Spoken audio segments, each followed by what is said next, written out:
CBD, THC, cannabinoids in general, terpenes, and cancer. What do we know? What do we don't know about that? Hello, everyone. Today we're going to explore the current science and what it says about CBD, THC, and terpenes in relation to cancer cells and tumors. And this is a complex and evolving area, right? With evidence coming from early stage research and animal studies, not human trials. And well, the main reason, cannabis is unpatentable. No one is going to put the money up to go through the proper studies to get there. Like, it's just not happening. Nobody's got $1 billion to throw at something that's not patentable, right? Anyways, my goal is to share the basics clearly so that you can understand the power of the plant of life. So what are cannabinoids? CBD and THC are two cannabinoids out of like 144 plus. There's so much more being found these days, right? Cannabinoids are chemical compounds found in cannabis plant, and they are signaling molecules that can be a targeted therapy. And they're also produced naturally in our bodies as part of the endocannabinoid system, much like peptides. In fact, these work extremely well together synergistically. They've proven to enhance outcomes by far, right? And THC is one that can make you feel high. And, it acts on receptors in the brain and body that has a range of effects. CBD, it does not cause a high, and it tends to interact with many different targets in the body because they react with different receptors, which sends out different programming. And they both can influence inflammation, stress responses, and cell signaling in various ways.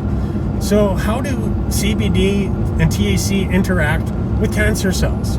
About CBD and THC affecting cancer cells comes from lab studies, like I said, in test tubes, petri dishes, and such, and animal studies, a lot of mouse modeling. And in humans, well, we just don't have strong, consistent proof that they can cure cancer or reliably shrink tumors, from the studies that they're doing. And so there hasn't been ever a really good study that's been done on this. What do we have? Well, we do have a ton of anecdotal and testimonials, and well, there's also my eyewitnessing of seeing cancer reversed in people that I've guided with directing patients to win the battle. I mean, that's the goal. That's why we're here, right?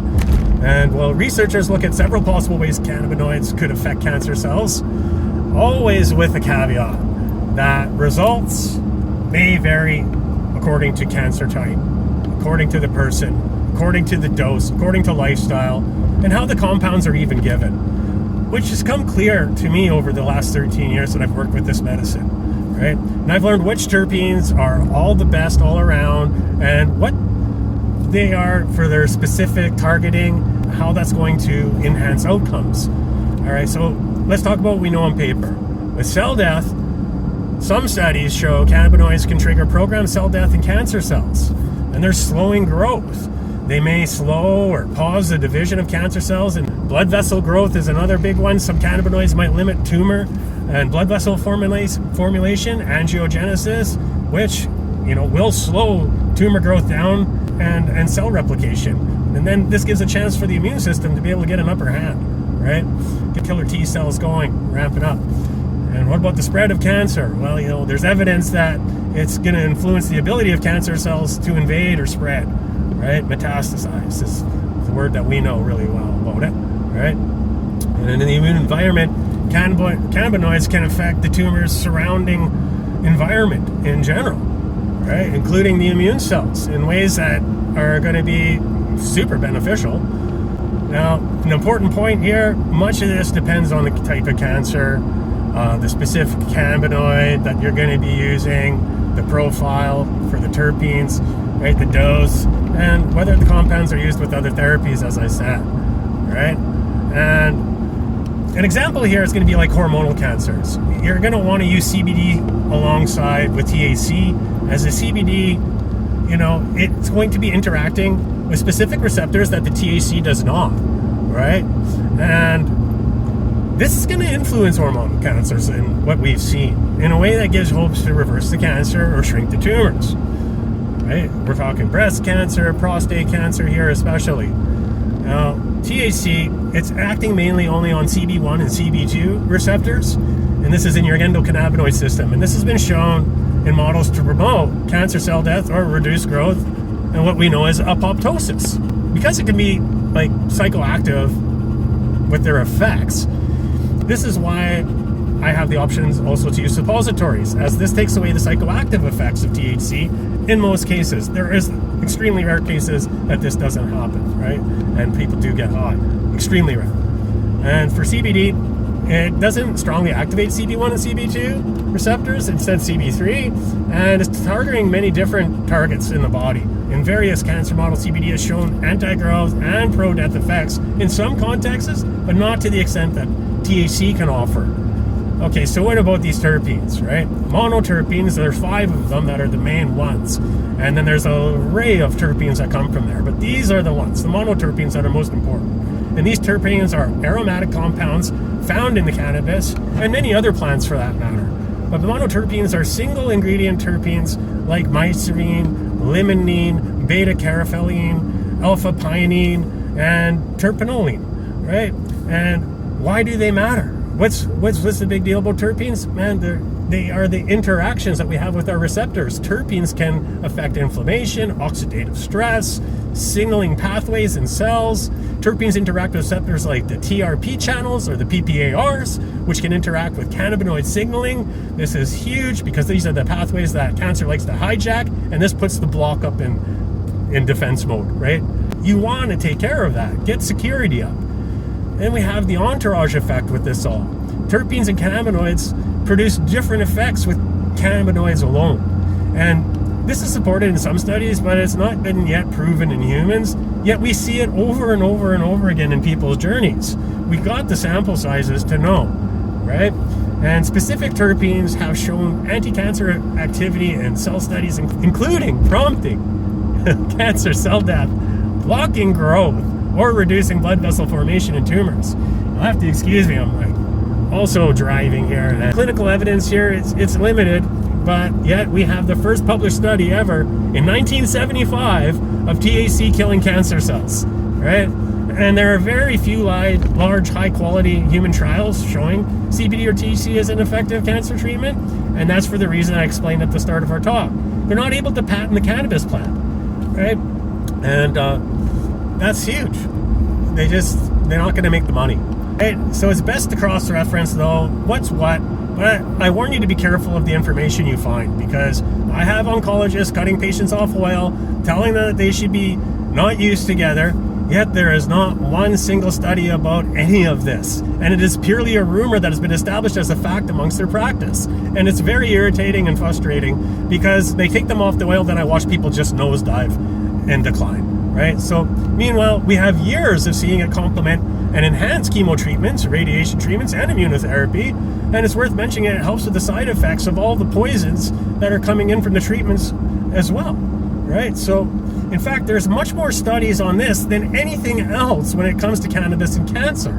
The side effects being helped from the cannabis through their cancer treatments. Keep the discussion open with your oncologist, and to go get second opinions and find other oncologists that will listen. And, it's sad when they end up telling, hey, you know what? There's nothing more we can do for you. You're on your own. Get prepared for your end of your life. And then they come find somebody like myself and then end up with NED. No evidence of disease, And so it's unfortunate that it's not 100%. But we're enhancing outcomes, and maybe one day we will get it to 100% if we actually get the proper research behind it. In the meantime, everybody's hands are tied here in this realm, right? And so it is what it is. What do you do? Okay, so like I said, most important things here that are happening is going to be dosing, and you're going to want to find someone who is a professional with expertise with the therapy, much like myself. I'm somebody who you want to talk to. And in practice today, cannabinoids are more commonly discussed for symptom relief, helping with pain, nausea, sleep, and appetite, rather than a proven cancer treatment. And this is so sad, because it could be a proven cancer treatment with the right research. And it should really be offered as a first-line therapy. And then go fall back on these other things if nothing else is working, right? If someone is considering cannabinoids during cancer care, they should be discussing it with their oncologist or their medical professional. But also come and talk to somebody like myself and get the facts, right?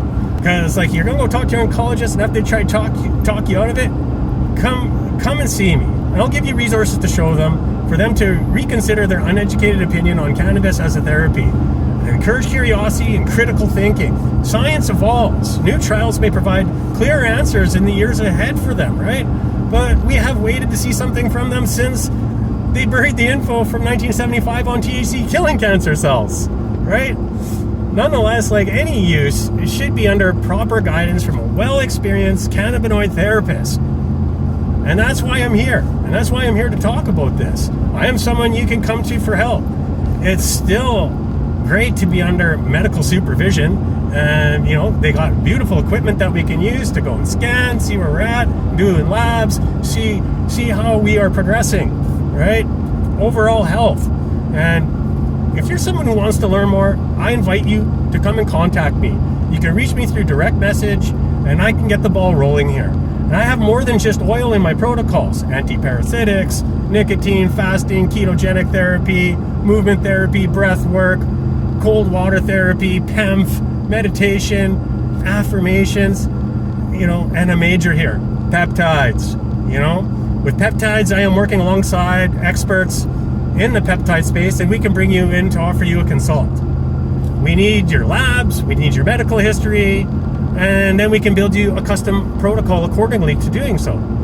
And if this is resonating with you, I encourage you to not waste any other moment of time and to reach out. We are here to help, and this is going to be some of the best help that you can get to enhance your outcome with cancer. Believe me, I've been in this space for 13 years, and I have seen a heck of a lot.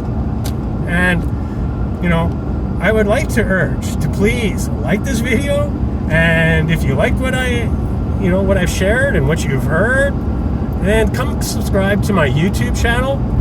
And I have much more coming out about holistic therapies and disorders, right?